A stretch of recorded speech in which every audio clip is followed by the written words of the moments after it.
খতমে তারাবি মোহাম্মদপুরে এক মসজিদে ইন্টারভিউ চলতেছে, চতুর্দিকে আওয়াজ খতমে তারাবি। রমজান মাস আসার আগেই তো মুমিনদের ভিতরে আনন্দের জোয়ার বসে, ঠিক না বেঠিক?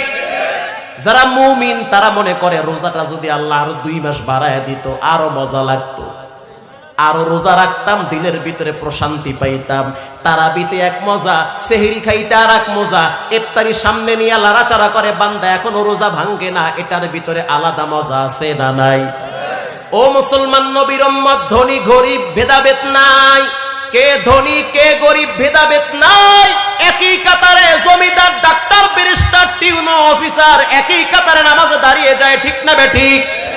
খতমে তারাবি শুরু হয়ে গেছে, 2 জন হাফেজ নেওয়া হবে, ইন্টারভিউ চলতেছে মসজিদের ভিতরে। রহমানিয়া মাদ্রাসা, লালবাগ মাদ্রাসা, সেই মাদারীনগর মাদ্রাসা।